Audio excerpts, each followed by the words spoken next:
सर्दी व छातीतील कफ जमा झालेले असतील तर यापासून खणखणीत बरे करून देणारा रामबाण देशी घरगुती उपाय।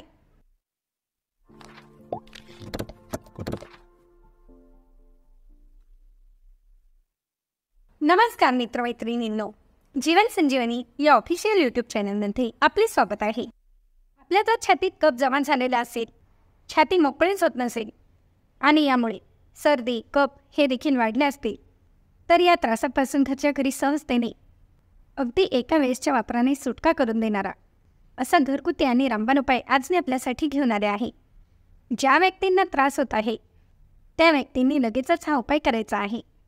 यामुळे एका वेळेसच्या वापराने लगेच फायदा जाणवणारच आहे आणि उपाय जो आहे हा अत्यंत रामबाण आणि देशी असल्यामुळे यापासून कुठल्याही प्रकारे साईड इफेक्ट नव्हता, पूर्णपणे फायदा होणारच आहे। तर यासाठी आपल्याला लागणार आहे सुंठ। सुंठ ही आपल्याला मसाल्याच्या डब्यात सहजतेने मिळून जाते। तर सुंठ किसून घ्या व याची पावडर तयार करा। तर याप्रमाणे तुम्ही हे किसून देखील घेऊ शकता किंवा मिक्सरमधून वाटून घेतले तरी देखील चालेल।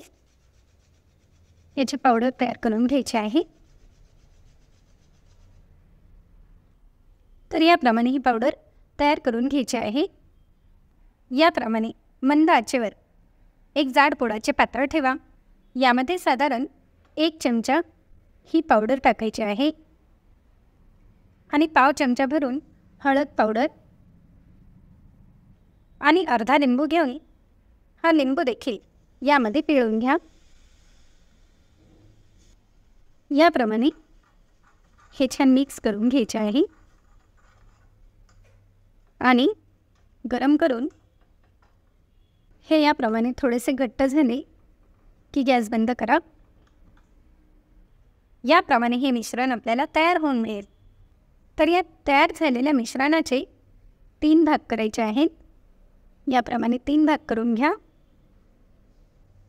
याप्रमाणे या गोळ्या तयार करून घ्यायच्या आहेत व 1 ग्लास भरून गरम पाणी घेऊन हे पाणी प्रथम पिऊन घ्या आणि यानंतर ही जी गोळी आहे ही फक्त 1 गोळी आपल्या लाळेबरोबर छान मिक्स व्हायला हवी। याप्रमाणे चगळून खायचे आहे आणि हे खाल्ल्यानंतर किमान अर्धा तास कुठलाही पदार्थ देखील खाऊ नये व पाणी देखील पिऊ नये। एका गोळीने लगेच फायदा जाणवेल, परंतु पूर्णपणे त्रास निघून जावा असे जर तुम्हाला वाटत असेल तर पुन्हा दुपारच्या जेवणानंतर 1 गोळी व संध्याकाळच्या जेवणानंतर 1 गोळी असे दिवसभरातून 3 गोळ्या या खायच्या आहेत।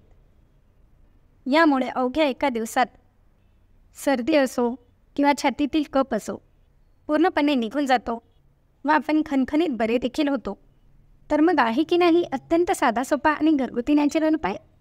मग लाईक शेअर व सबस्क्राईब करायला विसरू नका। धन्यवाद।